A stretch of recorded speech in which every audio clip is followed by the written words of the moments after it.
This video is sponsored by Squarespace. Ladies, we have to talk. Our men are leaving, they truly are. We've pushed too far, we asked too much of them, and now they are leaving. The best of them... the best of them are leaving. So who's going to provide for us? Because I don't want to work. Who's going to build buildings and bridges to go from one place to another? Who's going to lift us up when we faint? Because it happens all the time. Who's going to go to war? Not the soy boys, not me. Ladies, our men, real men, build this nation, and we complain about having to clean the kitchen and period pains. Like, what is wrong with us? I want to say to the men watching this, we need you. Please stay. Bonjour, my name is Alice, welcome back to my channel.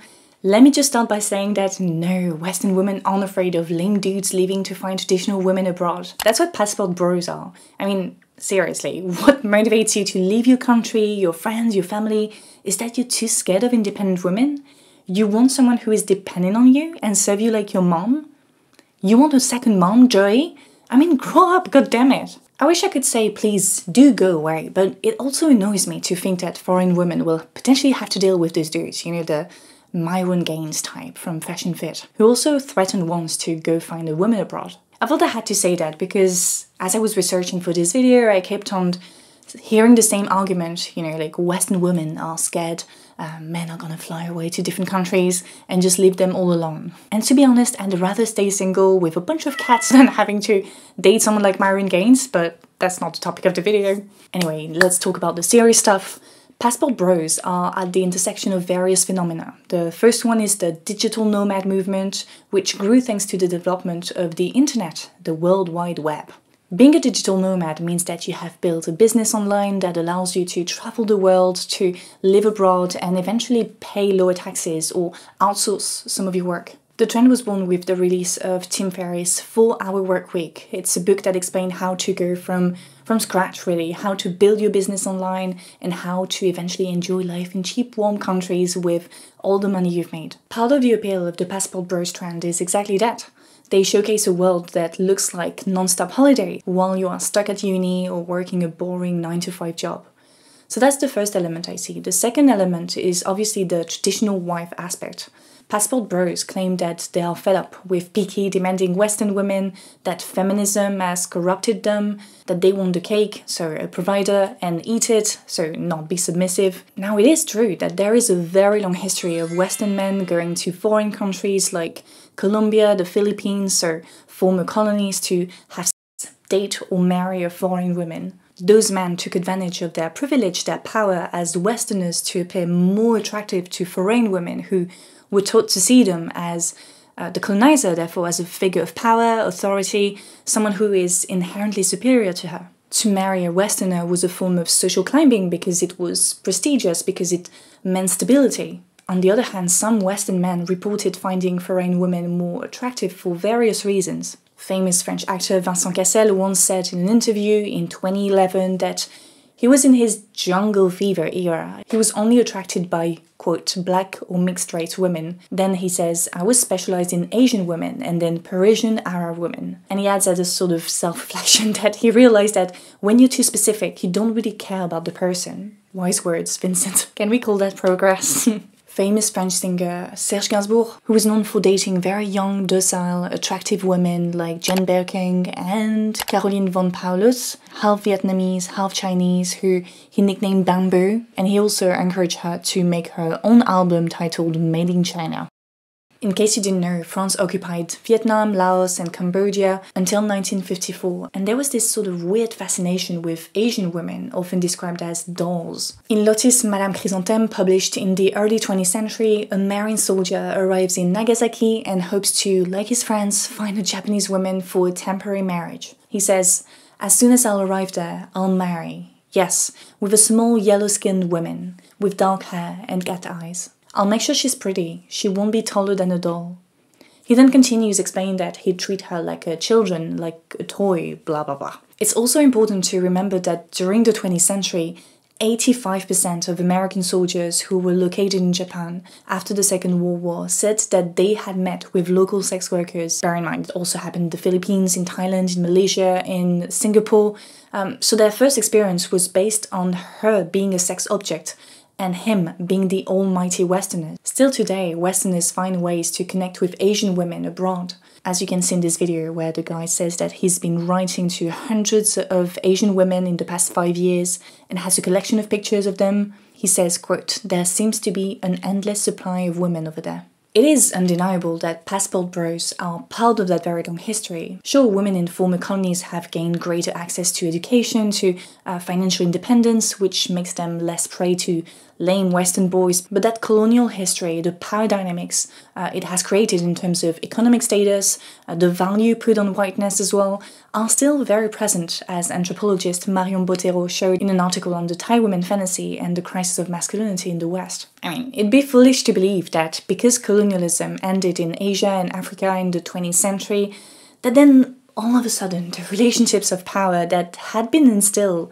in both the colonizer and the colonized for centuries disappeared like that.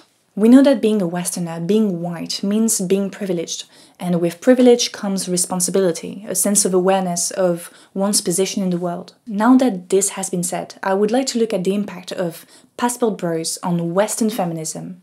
Maybe you've heard about this book, Backlash. It was written by Faludi, a journalist, and it was published in 1991. In it, Faludi looked at all the strategies used by right-wingers as well as mainstream media to counter the advances of feminism in the 1980s, so late second-wave feminism, early third wave in the US. Side note, but I was very much inspired by this book when I wrote my book, which is coming out at the end of the year, because the backlash he describes in it is very similar to the post-MeToo backlash that we're living through at the moment. And part of that backlash includes the discourse, the manufactured outrage around the passport bros trend. When you think about it, very few people can afford to be a passport bro. You need to have a remote job that is compatible with living on the other side of the world.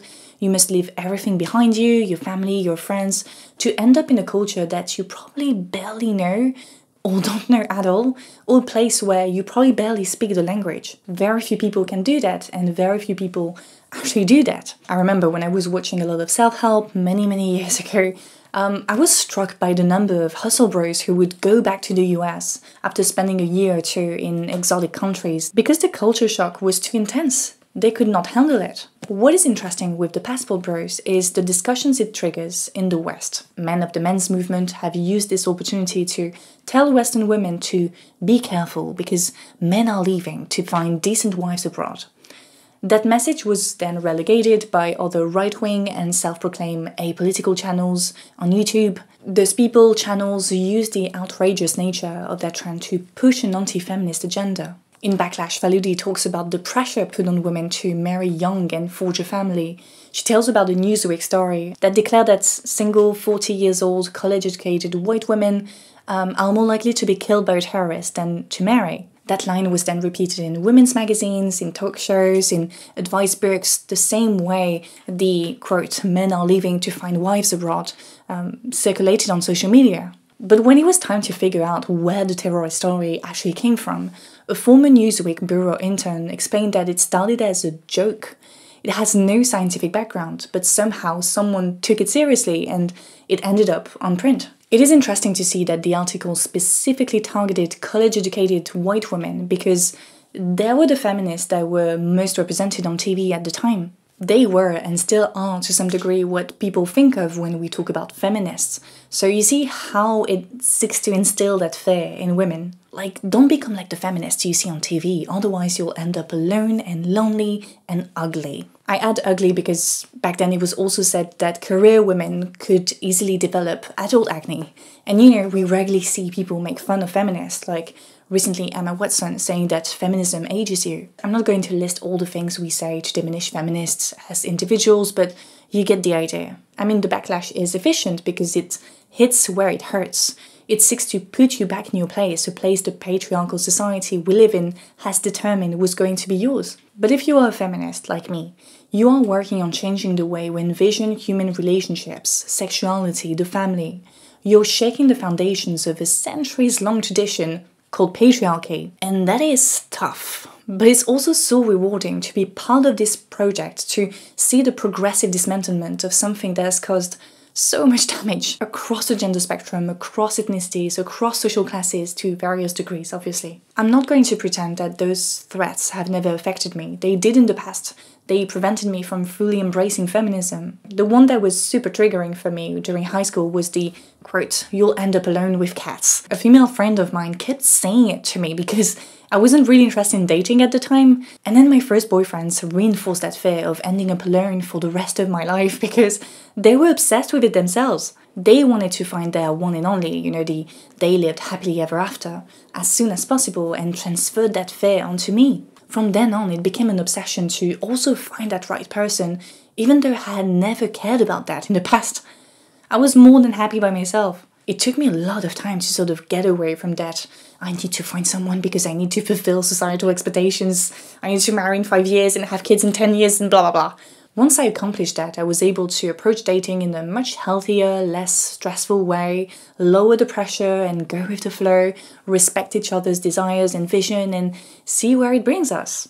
All of that to say that if you personally feel threatened by the passport bros trends, by the mockery directed at feminists, the cats and everything, know that if you've made it that far in the video, you are a certified smart hottie. You've earned your diploma.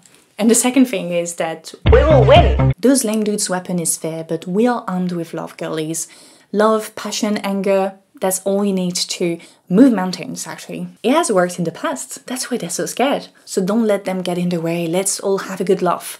And also let's pray for the women, our sisters abroad, who are going to have to deal with those dudes. And finally, let's keep fighting for a better, equal world with a lot of cats, dogs as well, dogs are cute. And cows, we love cows in the video essays on YouTube, as you all know. Just a bunch of animals running around freely, That's the world we feminists want to live in and will make it happen. By the way, it's a joke, obviously. I can already see people clipping out that portion and being like, this is modern day feminism, see? These women are degenerates. But that's it for today. I hope you enjoyed it. As always, the conversation continues in the comments section. Don't forget to like, to subscribe, if it's not already done. Big thank you to my patrons, and a special thank to top tier patrons Trébizon, Toki, Corigi, Tristan, Patricia, Marcelo, Christopher, Ian, Donage, Alex, Ren, Sam, Manuel, Dakota, Jay, Benjamin, Carla, and Perry. Before I leave, I need to talk to you about the sponsor of this video, Squarespace. Squarespace is an all-in-one platform for building your brand and growing your business online. You can create your own website around your preferred aesthetic from a catalog of templates and use it as a landing platform for all the activity you do. YouTube, online shop, blog, podcast, photography, etc.